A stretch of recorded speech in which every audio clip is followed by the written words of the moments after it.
सबसे पहले मैं जीवित परमेश्वर को धन्यवाद देना चाहती हूँ, क्योंकि उसने फिर से एक बार मेरा जीवन में इस मौका दिया, इसलिए मैं परमेश्वर को धन्यवाद देती हूँ।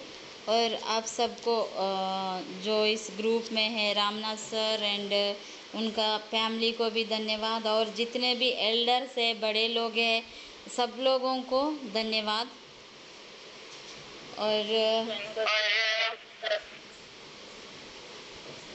और हम वचन में जाने से पहले छोटा सा प्रेयर करेंगे। परमेश्वर पिता, धन्यवाद देती हूँ राजा, सुंदर सा अवसर के लिए धन्यवाद, क्योंकि मेरे जीवन में फिर से एक बार परमेश्वर पिता आपने दिया। धन्यवाद देती हूँ परमेश्वर, आपकी स्तुति करती हूँ परमेश्वर। जो वचन मैं देने जा रही हूँ प्रभु परमेश्वर, मैं नहीं बल्कि आप मेरे से बात कीजिए, पवित्र आत्मा अगुवाई कीजिए। धन्यवाद देती हूँ पिता, आमेन। आज हम देखेंगे एक रानी के बारे में, देखेंगे बाइबल में से एक रानी। आज तो मीन्स वुमेंस रिट्रीट चल रहा है करके सर ने बोला, तो मैंने सोची तो वुमेंस के बारे में ही सीखे हम करके मैंने सोची। तो एक ऐसा वुमेन है जैसा कि बाइबल में से एक वुमेन है कि वो बहुत साहसी है, उसके बारे में हम सीखेंगे। आज बाइबल में से, पुराने नियम में से हम सीखेंगे। हम देखते हैं एस्तेर का किताब। एस्तेर का किताब हम देखेंगे, बाइबल में से एस्तेर का किताब हम देखेंगे। और एस्तेर का किताब में ऐसा कुछ रोचक बात है, जैसा कि जो एस्तेर के जीवन शैली, एस्तेर के जीवन से जो विशेषताएं हम आज सीखेंगे। जैसा कि हम देखते हैं एस्तेर के बारे में। एस्तेर एक यहूदी महिला थी। उसका बचपन पहला नाम अद्सा है, और उसको एस्तेर के नाम से जाना जाते हैं। और वो चचेरी भाई के साथ पला बड़ा है, उनका मम्मी पापा नहीं है। तो हम देखते हैं जो राजा उनको बंदी बना के लाया है, अहसवेरोस राजा, वो परसी साम्राज्य में रहते थे। ये सब हम जानते हैं एस्तेर के बारे में। तो इसके बारे में हम कुछ बातें जानेंगे। वो अपन देखते हैं, ये किताब में हम नहीं देख पाएंगे परमेश्वर का नाम या यीशु मसीह के नाम हम एस्तेर के किताब में नहीं देख पाते हैं, लेकिन विश्वास के बारे में हम देख पाते हैं। विश्वास कैसा करें, परमेश्वर के ऊपर विश्वास कैसा करें, अंधे के वस्तु पर विश्वास कैसा करें, ये सब हम एस्तेर के जीवन के बारे में हम देख सकते हैं। कि हम देखते हैं साहसी बोलने से हिम्मत वाली, जैसा हम आम बात में बोल सकते हिम्मत नहीं हारने वाली एक स्त्री एस्तेर थी। जैसा कि एस्तेर का जीवन का पहला पॉइंट है साहसी स्त्री। जैसा कि जो भी समस्या, कठिन परिस्थितियों में भी उसका एक विशेषता क्या है, साहसी विशेषता था। वो स्त्री ऐसा स्त्री था जी, कौन सा भी समस्या को सामना कर सकती थी। एस्तेर का साहस हम देखेंगे, जैसा कि उसका जितना खतरा है उसका जीवन को, तो भी वो हिम्मत नहीं हारने वाली। हम देखते हैं एस्तेर का किताब 4 का 16 में हम पढ़ सकते हैं। वहाँ 1 पॉइंट में हम पढ़ सकते हैं। वहाँ इस प्रकार लिखा है, इस प्रकार लिखा है, नष्ट हो गई तो हो गई, नष्ट हो गई तो मैं हो गई। एस्तेर का जीवन में फर्स्ट पॉइंट क्या देखते हैं, नष्ट हो गई तो हो गई। उसका जीवन के बारे में वो कोई चिंता नहीं है उसको, लेकिन मैं नष्ट होने से भी हिम्मत नहीं हारूंगी करके, जैसा वो उसका प्रजा के लिए वो सोचती थी। ऐसा ही वो कि जैसा कि हम देखते हैं उसका साहस, उसका कदर नहीं की, जैसा कि मैं क्या हो जाऊंगी, कुछ भी ये नहीं की, लेकिन वो सोची मेरा प्रजा के लिए मैं कुछ भी कर सकती हूँ। ऐसा करके वो, अगर मैं मर भी जाऊँ तो मर जाऊंगी, नष्ट हो जाऊँ तो हो जाऊँ, फिर मर भी जाऊँ तो मर गई, लेकिन मैं मेरा प्रजा के लिए कुछ ना कुछ करूँगी करके एक साहस साहस वो ठान लिया उसका मन में, मैं हिम्मत नहीं हारूंगी करके विनाश से बचाए, उसका प्रजा विनाश होने से वो एस्तेर रानी ने उसका प्रजा को बचाया। सच्ची साहस, एक सच्ची साहस था। अक्सर में हम देखा जाए तो बड़े अच्छे के लिए भी जोखिम उठाना बहुत कष्ट होता है बहुत लोगों के लिए, लेकिन एक औरत होकर, एक स्त्री होकर उसका प्रजा के लिए उसने परमेश्वर के सामने क्या कही, मैं मर जाऊँ तो जाऊँ, पर मैं राजा के सामने जाऊंगी मेरा प्रजा के लिए करके कहीं जोखिम उसने उठाई। हम देख सकते हैं पहले अक्षरोस राज का वाइफ थी वस्ती, उसके बाद कुछ लड़कियों को सुशनगढ़ में रखा गया है, वहाँ खाना पीना दिया गया है। वो भी एक परीक्षा थी एस्तेर का जीवन में, वो भी एक परीक्षा थी कि वो जोखिमों से वो बाहर आए और राजा के सामने जाना। उसका जीवन शैली पूरा सिंपल थी। सुसनगढ़ में उसको बहुत अच्छा अच्छा खाना मिलता था, बहुत अच्छा मेकअप करने का, बहुत अच्छा सारे गहने मिलता था, लेकिन एस्तेर क्या चुनी, सादा सिंपल लाइफ चुनी थी, जैसा कि उसको सादा सिंपल रहना है। और उसका अलंकरण क्या था, वचन था, परमेश्वर के ऊपर विश्वास था उसका अलंकरण, इसलिए वो सुंदर दिखी। इसलिए राजा को भी एस्तेर रानी सुंदर लगी। हम देखते हैं प्रिय भाई और बहनों, हम जवान टाइम में, जवान मेरे प्यारे भाई बहन लोग, मैं ये कि चैलेंज देना चाहती हूँ, बहुत सारे सुंदर लोग मिलेगा, लेकिन हमें क्या करना चाहिए, आप दिल से सुंदर होना चाहिए। एस्तेर रानी बहुत, उसको सुसनगढ़ में जो लड़की लोगों को रखा गया था, खोजियों ने उनको पूरा रीति से रेडी करता था और गहने देता था, पूरा लिपस्टिक सब कुछ उन्हें देता था, लेकिन एस्तेर रानी वो सब कुछ भी नहीं लगाई। जैसा कि एक नॉर्मल स्त्री, एक जैसा कि वो कुछ भी नहीं है, मेकअप नहीं करती थी, लेकिन वो क्या करती थी, परमेश्वर से एक ही प्रार्थना करती थी। उसका जो भी परिचय था परमेश्वर के ऊपर ही था, उसका चाचा मृदकई से थी। इसलिए प्रिय भाई बहनों, अपना जीवन में भी ऐसा अपन रहना चाहिए। और हम देखेंगे सेकंड पॉइंट, हम एस्तेर के विशेषता क्या है, वफादारी। हम एस्तेर के बारे में, वफादारी के बारे में भी पढ़ सकते हैं, और वही एस्तेर का पुस्तक 4:16 में हम पढ़ सकते हैं, तू जाकर सुसान के सब यहूदियों को इकट्ठा कर और तुम सब मिलकर मेरे निमित्त उपवास करो। यहाँ पर वफादार बनी, किसके लिए, यहूदियों के लिए, परमेश्वर के साथ भी वफादार बनी, और ऐसा कहती है कि तुम जाकर मेरे निमित्त, अब मेरे लिए तुम लोग भी फास्टिंग करो, उपवास करो। एस्तेर का ईश्वर पर अटूट विश्वास था।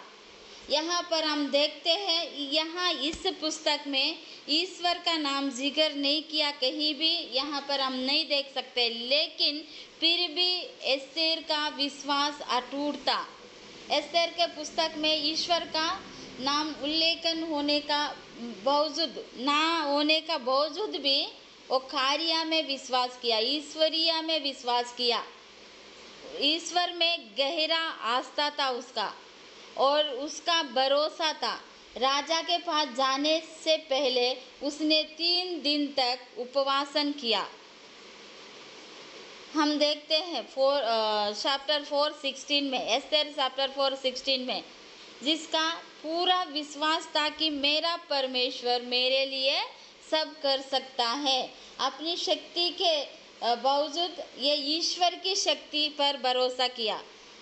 मेरे प्रिय भाई और बहनों और बड़े लोग सब अपन इस जूम में ज्वाइन होते हैं, अपना शक्ति पर भरोसा ना करते हुए अपन ईश्वर के शक्ति पर, परमेश्वर के शक्ति पर, यीशु मसीह के शक्ति पर हम भरोसा करना चाहिए या विश्वास करना चाहिए। यहाँ पर वफादार एस्तेर रानी ने दिखाई कि ईश्वर के शक्ति पर विश्वास की और ईश्वर के शक्ति पर भरोसा की। मेरा प्रिय भाई और बहनों, वो अपना प्रजा के लिए वो सब करते गई, वफादार निभाई।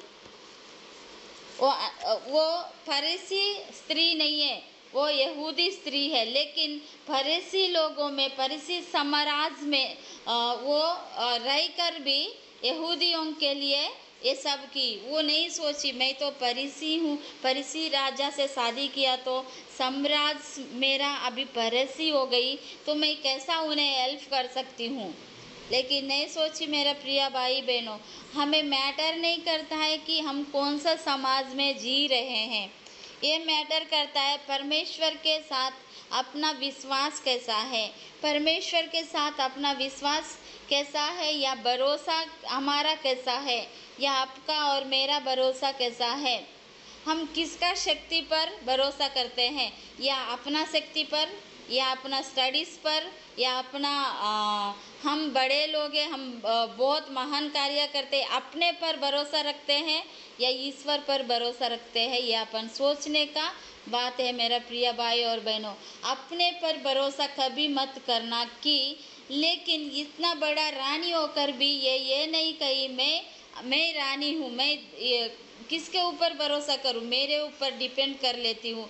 जैसा कि वस्ती रानी घमंड से अक्षयरोज राज से निकल गई, वैसा ही ये रानी भी घमंड कर सकती थी, लेकिन परमेश्वर के ऊपर अटूट विश्वास था इसका, और वफादार थी प्रजा, उनका यहूदी प्रजा लोगों से और अपना परमेश्वर से उसका वफादार निभाई।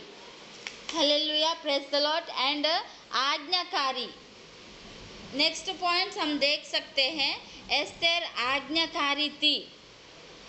जैसा कि शुरुआत से एस्तेर ने आज्ञाकारित का प्रदर्शन किया है, शुरुआत से ही एस्तेर आज्ञाकारित का प्रदर्शन किया है, खास तौर पर अपने सचेरी बाई मुर्दकाई के प्रति भी। अपने चचेरी बाई का मुर्दकाई को वो उल्टा जवाब नहीं दी, एक आज्ञाकारी स्त्री था। उसके कार्य से ईश्वर, जैसा कि ईश्वर यह कार्य था, जैसा वो नहीं कहती थी मेरा चाचा है, मैं उल्टा भी जवाब दे सकती हूँ, मेरा कोई नहीं है, लेकिन वो ऐसा नहीं कही। उसका चाचा जो बताया वही, जो सवाल उल्टा सवाल कभी नहीं की, उसका चाचा से नहीं की और किसी से नहीं की। जैसा कि जो खोजियों ने और सुसनगढ़ में जो रहती थी सब लड़की लोगों के साथ, तभी भी वो आज्ञाकारी दिखाई, आज्ञाकारिता उसके अंदर थी, कभी पलट कर जवाब नहीं देती थी। तो भी जब इसका मतलब अपनी यहूदी पहचान को भी छिपाना चाहती थी वो। एस्तेर 2:10 में हम पढ़ सकते हैं, एस्तेर 2:10।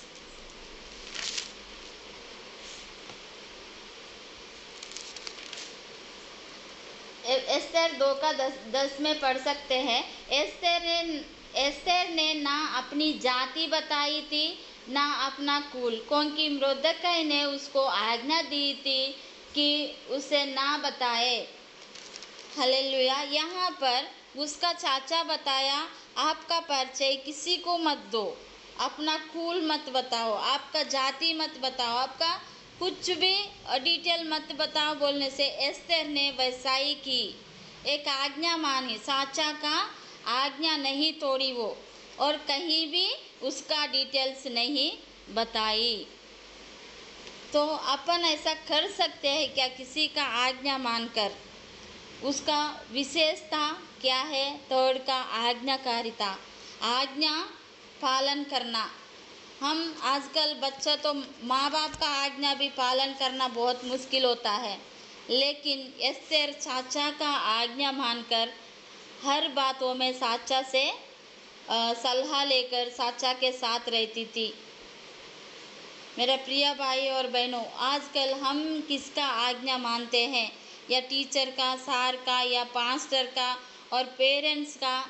हम मानना चाहिए आज्ञा मानना अपना जीवन में रहना है। जो भी आज्ञा हम पाते हैं यीशु मसीह से, और वो आज्ञाओं को भी पालन करना चाहिए। प्रिय भाई और बहनों, नेक्स्ट फोर्थ विशेषता हम पढ़ेंगे, बुद्धिमान। वो कैसा थी? बुद्धिमान स्त्री थी। हम पढ़ सकते हैं एस्तेर 5:7 में, उसके बारे में हम पढ़ सकते हैं 5:7 में। एस्तेर ने उत्तर दिया, यहाँ पर ऐसा लिखा है, एस्तेर ने उत्तर दिया, मेरा निवेदन और जो मैं मांगती हूँ वह यही है। वो बुद्धिमान से काम किया। कहाँ पर बुद्धिमान से काम किया? जब मुर्दकाई ने बताया, उसका बेटी को बताया कि अपना जान, यहूदियों का जान खतरे में है। हामान नाम का एक इंसान उन्हें मारना चाहता है। ये सब सुनकर वो रिएक्शन नहीं लिया। रानी है, तुरंत राजा को जाकर ऐसा पूरा बक नहीं दिया। अपन कभी कभी अपना आपा खो बैठते हैं, थोड़ा एक मैटर पता चलने से अपन हंगामा कर बैठते हैं, लेकिन ये एस्तेर रानी ऐसा नहीं किया, बुद्धिमान से काम किया। जैसा कि यहाँ पर राजा को आमंत्रित किया, जैसा कि भोज में खाने के लिए आमंत्रित किया। किसके साथ? वो भी उनको जो यहूदियों को मारना चाहता है वो व्यक्ति को ही वो आमंत्रित किया। जैसा कि वो व्यक्ति आमान को भी आमंत्रित किया, राजा को भी, वो भी 3 दिन। इसलिए वो ऐसा बुद्धिमान से काम किया। एस्तेर ने अपने पूरी यात्रा में बुद्धिमान से ही काम किया, बुद्धि का प्रदर्शन किया। उसने राजा और आमान के सामने अपनी दृष्टिकोण को रखी, सावधान पूर्वक। वो हड़बड़ी से ऐसा हरीवरी से नहीं की, सावधान पूर्वक की, सावधान पूर्वक तैयार किया उन दोनों को बोझ का उपयोग करने के लिए। धीरे धीरे अपना अनुरोध प्रकट किया, धीरे धीरे उसका अनुरोध क्या है वो राजा को बताने का कोशिश किया। कौन सा बात में?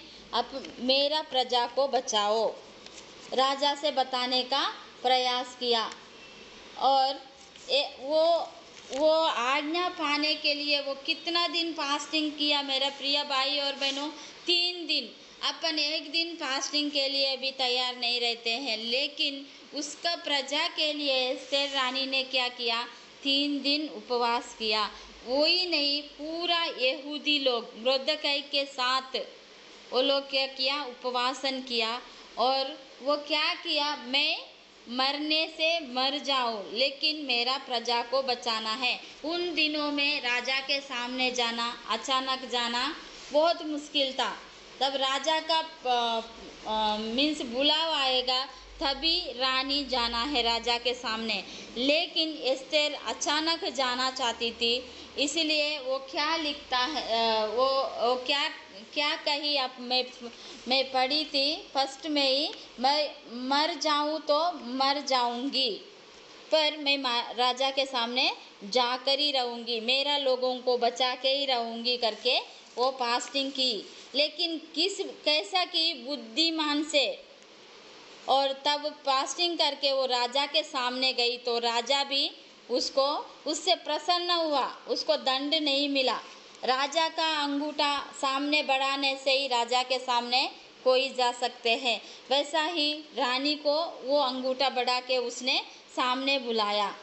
सच में मेरा प्रिय भाई और बहनों, ये सब किस लिए हो गया? उसका फास्टिंग के वजह से, उसका वफादारी के वजह से, उसका साहस, उसका आज्ञाकारिता और बुद्धिमान, ये बुद्धिमान से काम लेना है मेरा प्रिय भाई और बहनों। जो भी घटना हो गए, जो भी कुछ हो गया अपना जीवन में, लेकिन एक बुद्धि उपयोग करके अपन आगे बढ़ सकते हैं। जैसा कि अक्षर जैसा कि कभी कभी हम बुद्धि में ये हो जाते हैं और समझने क्या शक्ति को बैठते हैं और समझ नहीं पाते हैं, हम चिल्लाते जाते हैं। इसलिए हमें क्या होता है, वो बुद्धि अपना जीवन से नष्ट हो जाता है। लेकिन एस्तेर रानी ने वैसा नहीं किया। उतना बड़ा समस्या वो सुनी, कितना बड़ा, पूरा उसका लोगों को आमान ने मारना चाहता था, लेकिन वो बुद्धिमान से काम किया, धैर्य से काम किया, उसका समझदारी शामिल था उसके अंदर, इसलिए उसका प्रजा को बचा पाया। अगर वो हाड़ी घड़ी में कुछ भी राजा को बोल देती और इसका गलत हो जाता तो बहुत परेशानियों का सामना करना पड़ता था वहाँ। लेकिन एस्तेर रानी ने वैसा नहीं किया। और नेक्स्ट हम देखते हैं प्रिय भाइयों और बहनों, निस्वार्थ। जो भी काम किया एस्तेर ने निस्वार्थ से किया, स्वार्थ नहीं है एस्तेर रानी के अंदर। वो निस्वार्थ से ही काम किया। जैसा कि मुझे मैं कुछ पाने के लिए कुछ खोना है, वैसा नहीं है। वहाँ पर निस्वार्थ, उसको कुछ भी नहीं चाहिए, उसका प्रजा चाहिए, उसका पिता का खानदान चाहिए उसको। एस्तेर के कार्य उनके लोगों के लिए निस्वार्थ था, चिंत से प्रेरित था, निस्वार्थ चिंत। ओके, वो दुख उठाई, बहुत दुख में थी, लेकिन निस्वार्थ चिंत से प्रेरित होकर भी उसने अपने जीवन का व्यक्तिगत लाभ के लिए कुछ भी नहीं किया।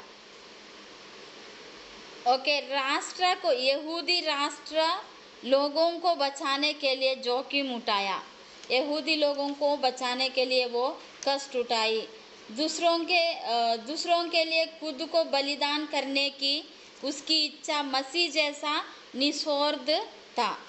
उसका इच्छा कैसा था? यीशु मसीह खुद के लिए नहीं, अपने पापों के लिए आकर यीशु मसीह अपने पापों के लिए क्रूस पर बलिदान हो गया। वैसा ही अपन यहाँ देखेंगे, एस्तेर रानी का स्वार्थ नहीं है, वो अपने लोगों के लिए उसका लाइफ, उसका जीवन जोखिम में डाल दी।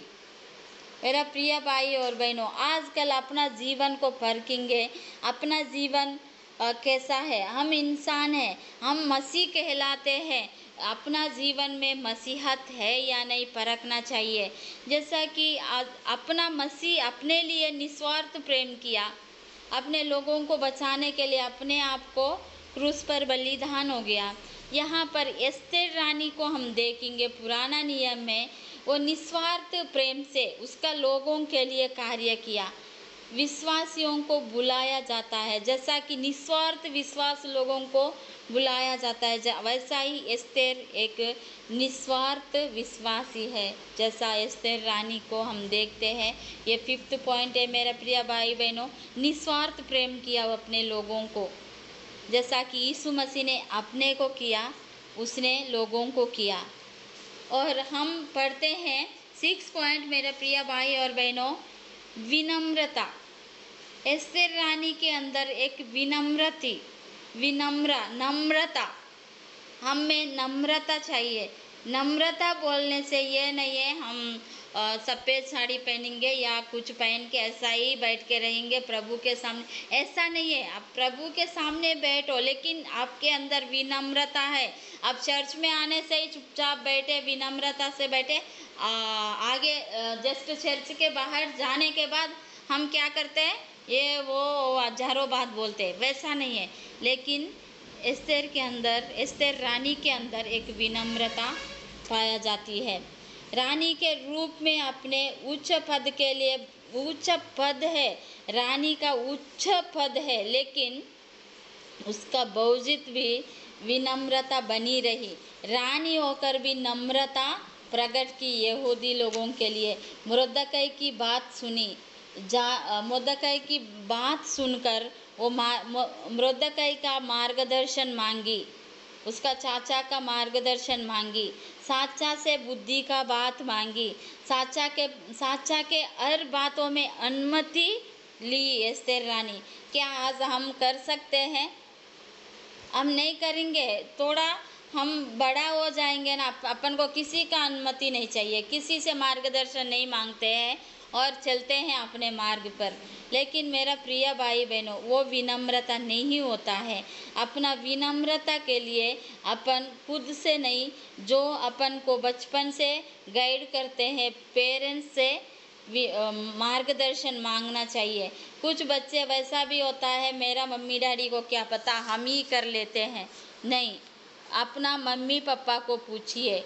बच्चे लोग, अगर यूथ कोई भी कॉलेज स्टूडेंट्स यहाँ पर सुन रहे हैं तो मैं उनके लिए एक ही बात बोलना चाहती हूँ, यूथ आप लोग ये काम कीजिएगा कि जो भी आपका मम्मी पापा हो या पढ़ा लिखा हो अनपढ़ हो, लेकिन मम्मी पापा का आशीर्वाद चाहिए और मम्मी डैडी का क्या चाहिए, उनका पूछना चाहिए। आप लोग जो भी बात उनको पूछ कर तुम्हारा जो भी मार्ग पर तुम जाना चाहते हो तो पूछ के कीजिएगा। क्योंकि एस्तेर का मम्मी पापा नहीं है, लेकिन चाचा का बात मानी, चाचा से हर सलाह ली।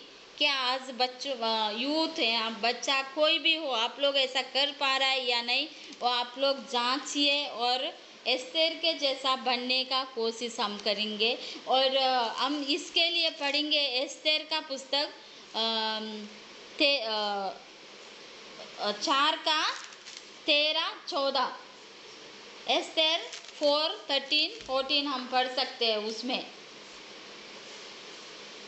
तभी मुर्दकई ने एस्तेर के पास यहाँ कहला भेजा, तू मन ही मन यहाँ विचार ना कर कि मैं हूँ राजभवन में रहने के कारण और सब यहूदियों में से बची रहूंगी, क्योंकि जो कुछ इस समय चुपचाप रहे तो और किसी ना किसी उपाय से यहूदियों का छुटकारा और उद्धार हो जाएगा, परंतु तू अपने पिता के घराने समेत नष्ट होगी। मुर्दकई ने एक कहला भेजी एस्तेर के पास। हम पढ़ सकते हैं 4 में 13 और 14 में, ऐसा भेजा, तुम अपना घराने को खो सकते हो।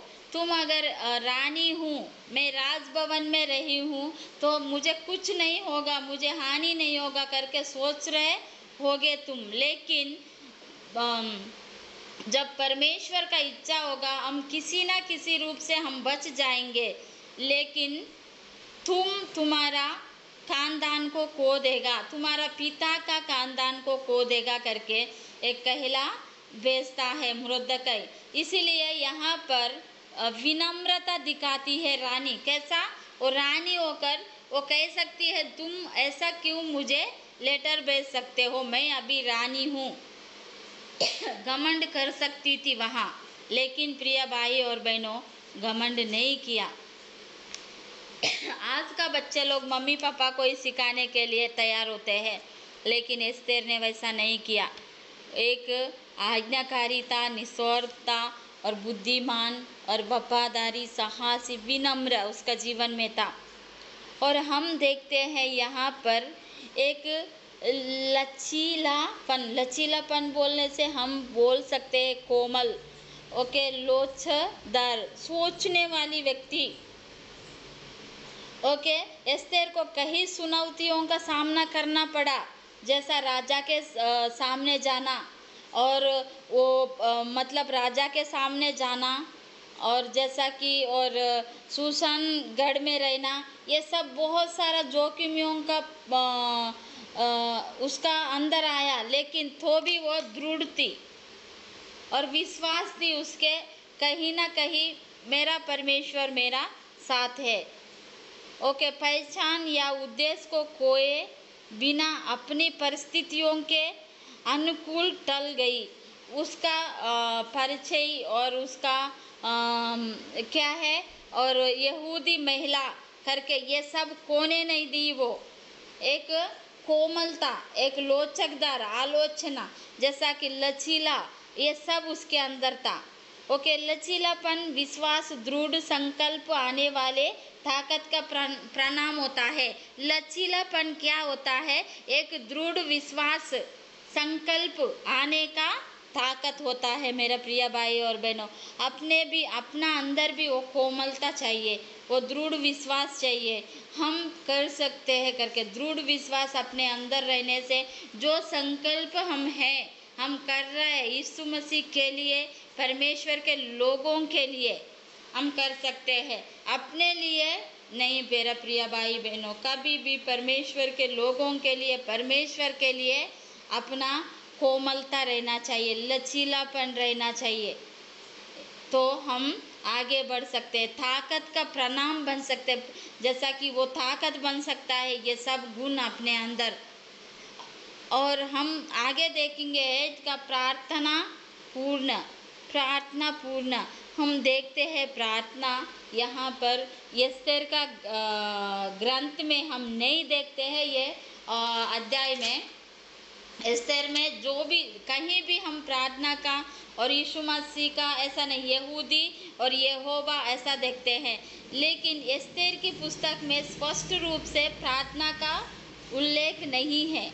अपन एस्तेर का पुस्तक में देखेंगे मेरे प्रिय भाई और बहनों, प्रार्थना का उल्लेख नहीं किया गया है, प्रार्थना के बारे में नहीं लिखा गया है। लेकिन फिर भी वो एस्तेर रानी ने क्या किया? प्रार्थना किया, उपवास किया। उपवास बोलने से प्रार्थना के अंदर ही आता है। लेकिन राजा के पास जाने के लिए पहले एस्तेर का 3 दिन का उपवास प्रार्थना किया। उसने राजा के सामने जाने का, ईश्वर के मार्गदर्शन की तलाश की। राजा के सामने जाने के लिए उसको क्या क्या करना पड़ा? 3 दिन का फास्टिंग की और ईश्वर का मार्गदर्शन की तलाश की और सुझाव देते हुए प्रार्थना पर उसकी निर्भरता संकट के समय में ईश्वरीय सहायता मांगने के महत्व को दर्शाता है। समस्या के समय, यहाँ पर संकट में, समस्या में वो क्या किया? ईश्वरीय का मार्ग ढूंढी, ईश्वर का मार्ग ढूंढी। प्रिय भाई और बहनों, जब भी हमारे जिंदगी में समस्या, कष्ट सबका जिंदगी में आ जाता है, तब हम क्या करें? ईश्वर का मार्गदर्शन मांगे, ईश्वर से बुद्धि मांगे और संकट के समय भी हमें प्रार्थना पूर्वक ईश्वर से मांगे, परमेश्वर मुझे बुद्धि दे कि मैं इस समस्या से कैसा बाहर निकले। परमेश्वर जरूर कोई ना कोई उपाय अपने जीवन में रखेगा, जरूर कोई ना कोई उपाय अपना जीवन में परमेश्वर देगा, क्योंकि वो परमेश्वर हमारा पिता है। इसलिए वो जरूर अपने प्रार्थनाओं को सुनेगा, वो जरूर अपने प्रार्थना का उत्तर देगा। कब देगा? ये सब गुण अपने अंदर रहना है, जैसा कि एस्तेर के जीवन में अपन देख सकते हैं, एस्तेर के रानी के जीवन में हम देख सकते हैं। इसलिए ये सब अपना जीवन में अपनाना है मेरा प्रिय भाई और बहनों। ये सब अपना जीवन में अपनाना बहुत मुश्किल है, लेकिन अपन प्रार्थना के साथ परमेश्वर से सहायता मांग के अपनाने से आसान बन सकता है। अविवक्ता कानून का अटूट, जैसा कि एडवोकेट बोलते हैं, उसने अपने अविवक्तता आप खुद की, एडवोकेट बोलते हैं ना अपन, वो अपना लोगों के लिए रानी ने, एस्तेर रानी ने खुद अविवक्ता बनी, एडवोकेट बनी, खुद के लिए, खुद का प्रजा के लिए। हम देख सकते हैं यहाँ पर हम एस्तेर का किताब 7 अध्याय 3-4 में हम देख सकते हैं, खुद एक योद्धा के रूप में खुद तैयार कर ली। एस्तेर अपने लोगों के लिए एक शक्तिशाली वकील थी। उसने यहूदी राष्ट्र के लिए बोलने के लिए अपने पद और प्रभाव का इस्तेमाल किया, उनके पक्ष में वकालत किया। अपने सुरक्षा को जोखिम में डालकर किसके लिए वकालत किया? यहूदी लोगों के लिए। उसका खुद को जोखिम में डालकर यहूदी लोगों के लिए उसने क्या की? एक खुद को खुद वकील बनी, खुद का वकालत किया। अपन साथ में पढ़ सकते हैं मेरे प्रिय भाई और बहनों, हिंदी बाइबल रहने से भी आप पढ़ सकते हैं। 3 का 4 में हम 7 का 3 और 4 में हम पढ़ सकते हैं। एस्तेर रानी ने उत्तर दिया, हे राजा, यदि तू मुझ पर प्रसन्न है और राजा को यह स्वीकार हो तो मेरे निवेदन से मुझे और मेरे मांगने से मेरे लोगों को प्राणदान मिले। राजा के साथ वकालत की रानी ने, एस्तेर रानी ने राजा के साथ वकालत की। राजा के सामने जाने के लिए लोग डरते हैं, रानी लोग भी डरते थे तब, लेकिन रानी ने ये पूरा प्रेयर के साथ, परमेश्वर का मार्गदर्शन के साथ सब करके राजा के सामने वकील बनकर खुद का वकालत की है। क्योंकि मैं और मेरी जाति के लोग बेच डाले गए हैं और हम सब घात और नष्ट किए जाने वाले हैं। यदि हम केवल दास दासी हो जाने के लिए बेच डाले जाते तो मैं चुप रहती, चाहे उस दशा में वहाँ विरोधी राजा की हानि बर ना सकता। यहाँ पर क्या कहती है राजा के साथ, अगर हम लोग दास होने के लिए भेजे जाते तो अच्छा था, लेकिन मेरा जाति लोग, मैं और मेरा प्रजा नष्ट होने वाला है, हम लोगों को बचाइए करके वकालत किया एस्तेर रानी ने। क्या हमारा जीवन, हमारा क्रिश्चियन समाज में आजकल देखा जाए तो मेरा प्रिय भाई और बहनों, बहुत दुख के साथ हम हैं। आज 3 दिन की बात है, जैसा कि एक अच्छा पास्टर को एक्सीडेंट में मारा गया है। आंध्र प्रदेश और तेलंगाना में एक अच्छा पास्टर था, एक अच्छा व्यक्ति था, क्रिश्चियन लोगों के लिए वकील जैसा बनता था, वकालत करता था, उस इंसान को मार दिया गया। प्रिय भाई और बहनों, हमारा आजकल क्रिश्चियन का जिंदगी जोखिम में है। हम कैसा हम सुरक्षित रखें अपना जीवन, परमेश्वर के साथ प्रार्थना करें, परमेश्वर का मार्गदर्शन हम मांगे, परमेश्वर हमें मार्गदर्शन कर सके। इसलिए मेरा प्रिय भाई और बहनों, यहाँ पर वही हो रहा था, यहूदी लोगों को मारने का पूरा प्लानिंग हो चुका था, नामान ने किया था, लेकिन रानी ने एक राजा के साथ वकालत की, वकील बनी उसका प्रजा के लिए, वो लोगों को बचाने के लिए। मेरा प्रिय भाई और बहनों, हम देखते हैं यहाँ पर कितना सारा उसके लिए हम एस्तेर रानी ने कितना सारा समझदारी से काम ली, कितना पॉइंट्स उसका अंदर है, कितना विशेषताएं हैं। उसका उद्देश्य पूर्ण होने के लिए भी एस्तेर रानी बहुत प्रार्थना किया। एस्तेर के जीवन में उद्देश्य की स्पष्ट भावना थी। अपन देख सकते हैं एस्तेर का 4 अध्याय 14 में हम देख सकते हैं, 14 में हम देख सकते हैं, 4:14 चैप्टर 4:14, क्योंकि जो तू इस समय चुपचाप, यहाँ पर भी हम फिर से वही देख सकते हैं 4:14 का, वो उसका मुर्दखै ने उसको एक लेटर भेजा, वही हम देख सकते हैं।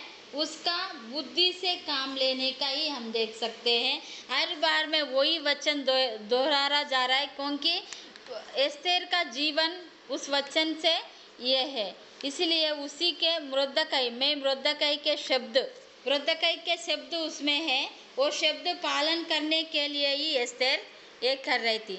और कौन जानता है कि तू ऐसा ही समय के लिए अपने राजपद पर आई है।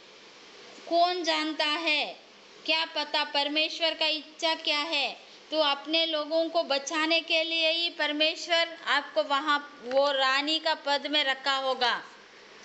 मुर्दकई ऐसा कह रहा है। उसके दिल में गहराई से गूंज उठी। ये शब्द कैसा गूंज उठी एस्तेर का मन में? गहराई से, जो सोते समय, उठते समय, बैठते समय यही शब्द उसका अंदर गूंज रहा था। इसलिए ये एक दृढ़ निर्णय उसने लिया। उसने परमेश्वर की योजना में अपनी भूमिका को अपनाया। यह देखते हुए प्रत्येक व्यक्ति के पास पूर्ण करने के लिए एक उद्देश्य चाहिए। जैसा कि परमेश्वर का उद्देश्य समझी एस्तेर रानी, जैसा वो समझी, एक ही वर्ड उसके अंदर गूंजता था, यही काम के लिए परमेश्वर ने आपको राजभवन में भेजा होगा, अपने लोगों को बचाने के लिए करके मुर्दकई ने एक शब्द बोला तो वही उसी के अनुसार उसने चला, उसी की साथ दिया। मुर्दकई का साथ हरदम दिया एस्तेर रानी ने। ये नहीं सोचा अभी तो मैं रानी बन गई, मेरा साचा से मेरा क्या काम है, ऐसा नहीं सोच मेरे प्रिय भाई बहनों। लेकिन एस्तेर ने हमेशा मुर्दकई का साथ दिया है। हम देखते हैं एस्तेर, रानी एस्तेर की इस जीवन शैली से शक्तिशाली महिला था। हम यहाँ पर कंक्लूशन में क्या देखते हैं, एस्तेर रानी के बारे में हम इतना समझ सकते हैं, उसका जीवन में परमेश्वर एक उद्देश्य पूर्ण रूप से वो राजभवन में भेजा है। जैसा कि यहूदियों का सुरक्षा के लिए बंदवाई में लेके आया गया। यहूदी लोग फरीसी में आया था, यहूदी से फरीसी में बंदवाई में आया था। इसीलिए परमेश्वर ने एक योजना के अनुसार एस्तेर रानी को वहाँ भेजा। मेरा प्रिय भाई और बहनों, हम कहीं भी है एक योजना रहता है, अपना जीवन में भी परमेश्वर एक योजना दिया है। आप कहीं भी हो, आप जो स्टेट में हो, कहीं भी हो, लेकिन परमेश्वर का इच्छा कहाँ आप रहना है वही आप रह सकते हैं, परमेश्वर के इच्छा के अनुसार।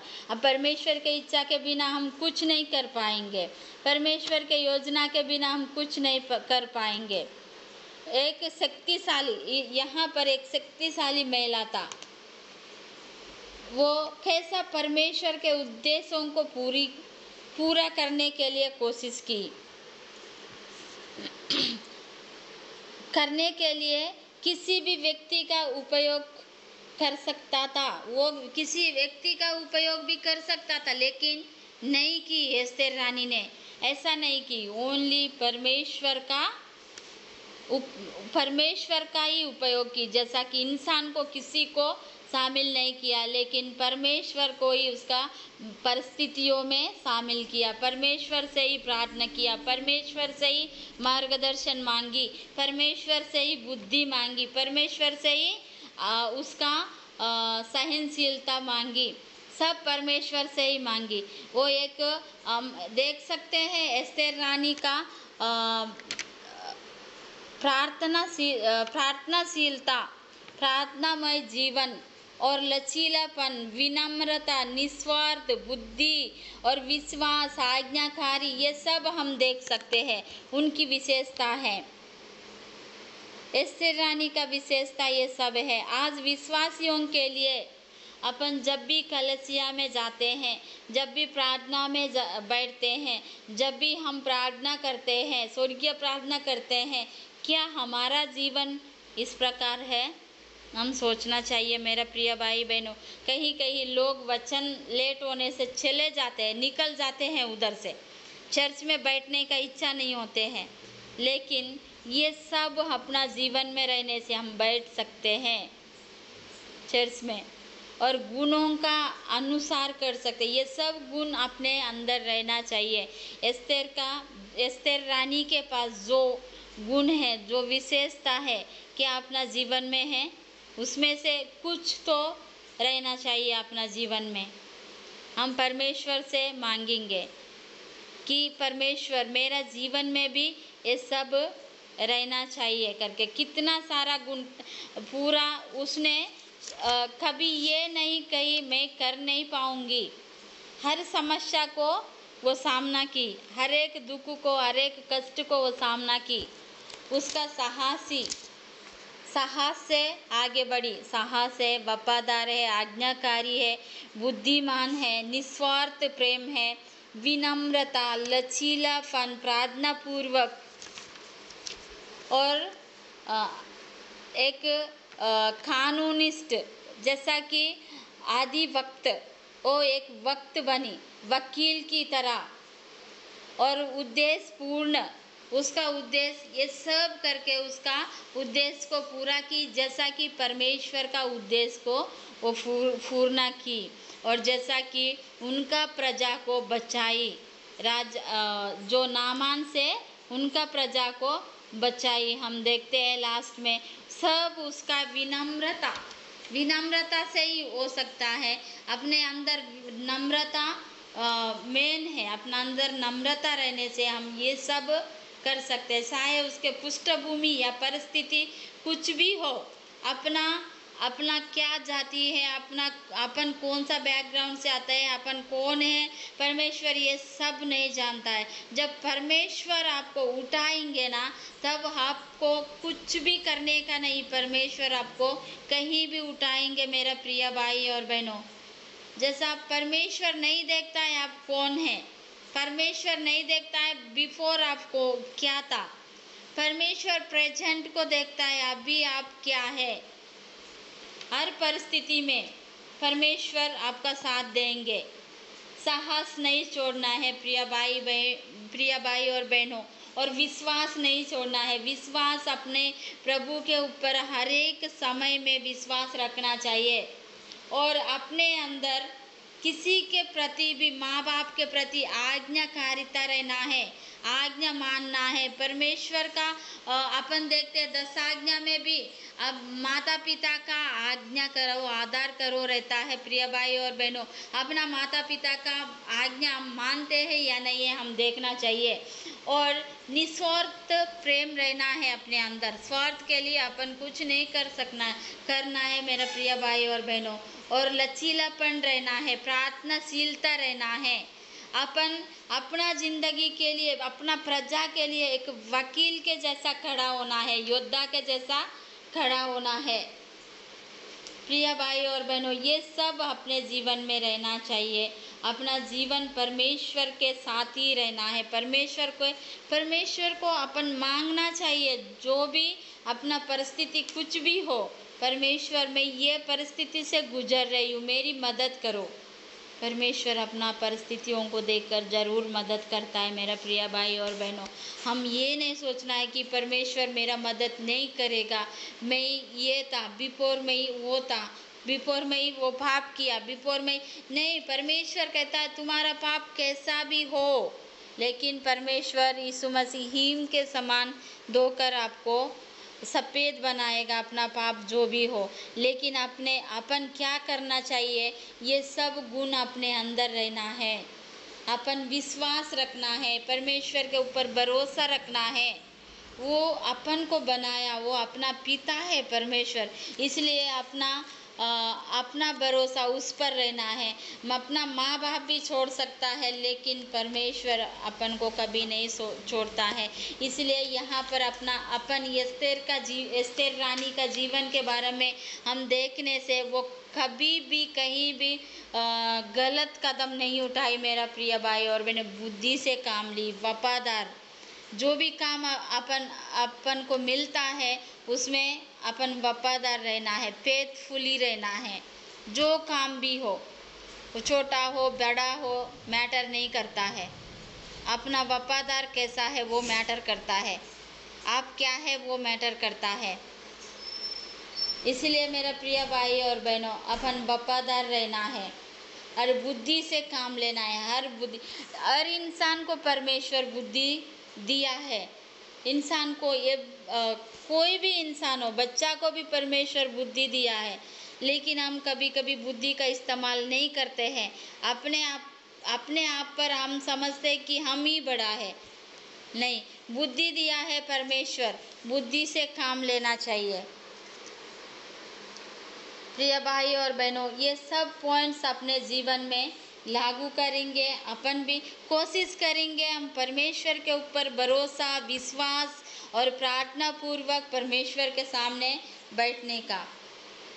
अपन देख सकते थे इसमें से कहीं भी परमेश्वर का प्रार्थना का भी वचन नहीं लिखा हुआ है एस्तेर का पुस्तक में, लेकिन यहाँ पर एस्तेर रानी ने शुरू किया परमेश्वर के ऊपर भरोसा करना और विश्वास करना, प्रार्थना करना, उपवासन करना।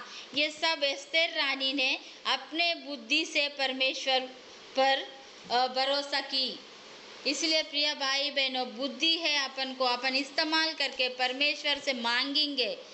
जो भी अपना परिस्थितियों को या अपना कष्ट को, अपना नष्ट को, जो भी होता है परमेश्वर से मांगेंगे। प्रभु हम इस स्थिति में हैं, हमारा स्थिति ये है, हमें संभालो करके आप प्रार्थना करने से आप प्रार्थना करने से आपका परिस्थिति जो भी है परमेश्वर बाहर निकल सकता है। मेरा प्रिय भाई और बहनों, सच में अपन प्रार्थना करें रियली निस्वार्थ से और अपना मन में कुछ भी भावनाएं ना रखते हुए प्रार्थना करने से जरूर आपका प्रार्थना, मेरा प्रार्थना परमेश्वर सुनेगा, क्योंकि वो अपना पिता है। मेरा प्रिय भाई और बहनों, मैं इतना ही कहना चाहती हूँ, एस्तेर रानी के जीवन में जो भी विशेषता है क्या हमारा जीवन में है, हम मसीह है हमारा जीवन में है, लेकिन वो एस्तेर रानी के जीवन जैसा कि एक यहूदी महिला होकर भी फरीसी साम्राज्य में आकर वो अपने आप को खुद को संभाल के रखी। यहूदी महिला होकर फरीसी में वो संभाल कर रही, फरीसी जाति में वो खुद को संभाली परमेश्वर से प्रार्थना करके। ये सब आप जहाँ भी रहो, कौन सा स्टेट में रहो, या महाराष्ट्र या तेलुगु या उड़िया, जो भी हो, अपना विश्वास प्रभु के ऊपर रहना है, अपना भरोसा, अपना पूरा वफादार परमेश्वर के ऊपर रहने से हम आगे जाकर परमेश्वर के साथ रह सकते हैं, अपने लोगों को भी खुश कर सकते हैं और माँ बाप को भी खुश कर सकते हैं। मेरा प्रिय भाई और बहनों, ये छोटे सा वचन से आप सबको आशीष मिले।